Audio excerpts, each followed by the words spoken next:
Hello and welcome to a look at Empire for the Commodore 64, a game that was released by Firebird.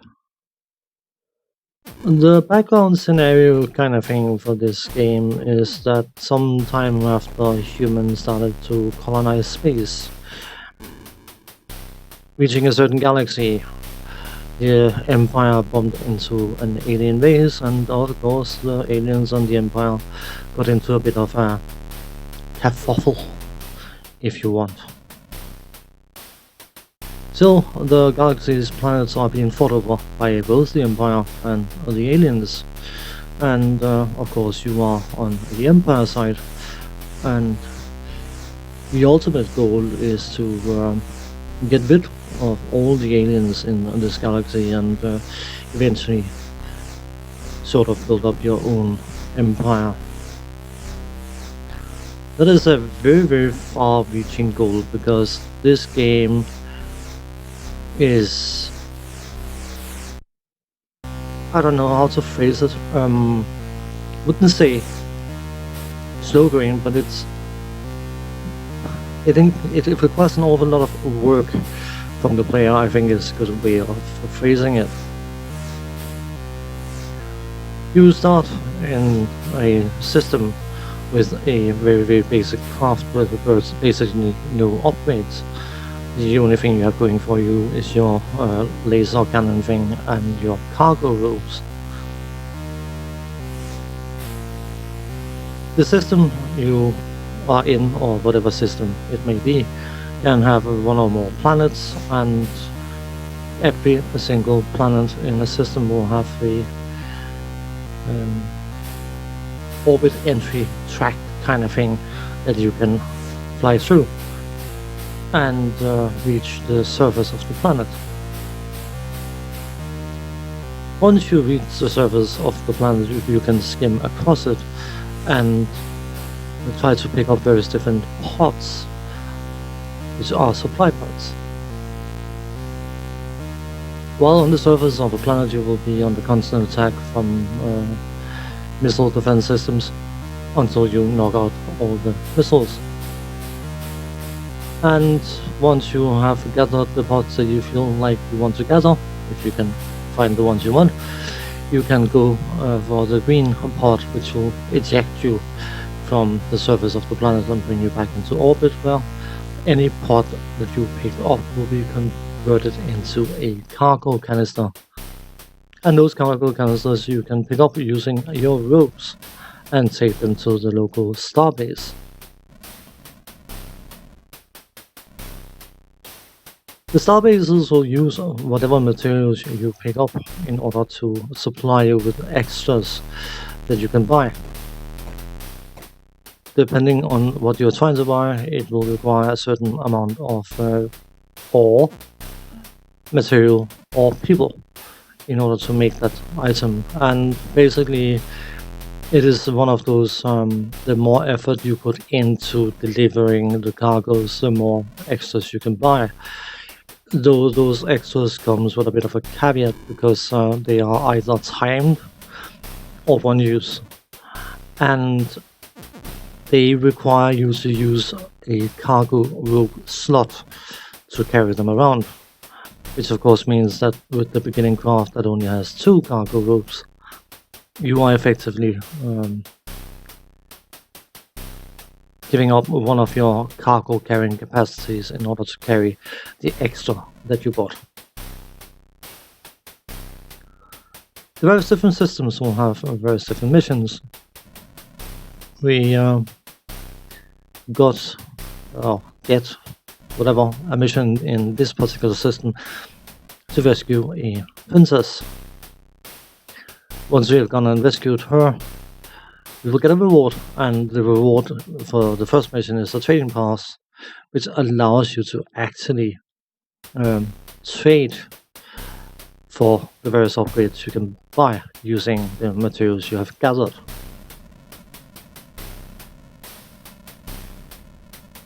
As you go along playing the game, you will get occasional messages from either the Empire saying that a certain system has been overrun, or a call out from a nearby system asking for a pilot to come and investigate a stolen pod or the reconnaissance mission or whatever else it might be.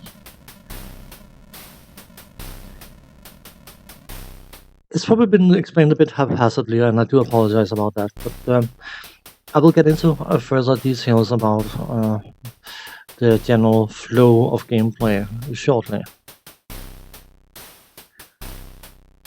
Let's have a quick look at the interface. Top left side, the inverted triangle, is your fuel level, and as you fly around, of course, you are going to spend fuel. The top right side is blank at the moment, but as you get timed extras, it will have an inverted carrot triangle even as well, and that will show how much use you have remaining of whatever extra you buy. The bottom of the screen, you have 2 bars on either side. Your E is your energy. You will mainly lose energy when your shield has been depleted, or if you miss the orbit entry gate things when you're trying to fly down to the surface of a planet. If the energy meter runs out, you go bang. T is temperature. You increase your temperature by firing your laser a lot, or by flying too close to the sun. And if that ever reaches the top, you go bang. The right hand side, you have your an R bar, which is your radiation exposure meter, because when you're carrying radioactive ores, your ship is going to be exposed to some radioactivity, and if that ever reaches cap, you go bang. There's a lot of things in this game that will make you go bang, by the way. And further to the right, you have your shield indicator, which of course will be depleted as you get shot, and once the shield is depleted, any further hits will drain your energy, and as stated earlier, if the energy goes to the bottom, yeah, you can imagine the rest. I should mention that both the energy and shield will recharge by themselves. The interesting thing is the bottom left side. You can see there's a indicator with SB on top of it, and the bottom right side, which is a blank indicator. Those two are your navigational aid. The SB stands for Starbase, and it will always point you toward a starbase.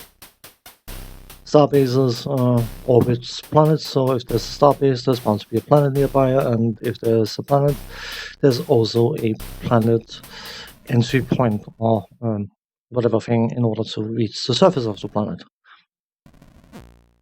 If you press T, you can go into the system map, and then you can move a pointer around, and you hit the fire button to exit that screen, setting your pointer. Then if you hit the 1 key, you will cycle the starbase marker between the starbase indicator and the pointer indicator, so you can set checkpoints and cycle between the two, so you can always when you find the planet entry point, setting a marker there and then cycle between that and the starbase to gather cargo for the starbase is usually a good idea. The bottom right one is your mission indicator. If you get a mission, the target to the mission will be indicated by the navigational aid on that side. And as you travel between systems, the left indicator will show the direction to the next or nearest system, and the right one will point to the old system. Looking at the galaxy map by pressing the G key, you can see how planets are in relation to each other, and if you have one north of you, you should probably exit the system map at the north point in order to have that being the nearest system, and then just follow the indicator marker towards that system. Let's just cover the technical side of things, which is not exactly the most complicated thing to do, because graphics wise this game is very, very simple. It is definitely taking a certain amount of inspiration from Elite, but I will need to get back to that momentarily. The graphics are basic but functional. There's nothing much more to say about it there. The sound effects are basic and barely functional. They are a bit on the flat side. But the music, it's very, very rarely that I find myself using such an expression. But while the music sort of is atmospheric and sets a certain tone, personally, I find the music to be almost oppressive to listen to. And knowing that you can hit F1 to disable the music is one of the best keys I've been made aware of by reading the manual. I don't like the music in this game. I think it's probably very fitting for the game, but nah, definitely not for me. The controls, um, up to accelerate, down to slow down, left and right to steer left and right, fire to shoot your guns, or lasers, whatever they might be. And yeah, that is the basics. The controls are fine. The graphics can be a bit sluggish, especially when you have 25 pods lifted from a planet and you have 17 enemies flying around trying to shoot at you at the same time. But by and large, things work. Firebird themselves made a humongous blunder when it comes to this game, and that was to try to indicate, imply, or whatever else you might call it, that this game supposedly was a pseudo semi, not quite, but close to sequel to the legendary game Elite. Looking at the gameplay, it is fairly easy to see that that is definitely not the case, and anyone playing this game expecting more Elite-like gameplay would obviously have been incredibly disappointed. But personally, I found this game to be fairly enjoyable. Picking up the various different cargo canisters from the planet and delivering them to the star bases is entirely optional. If you don't care about the upgrades, then you can just bypass that completely.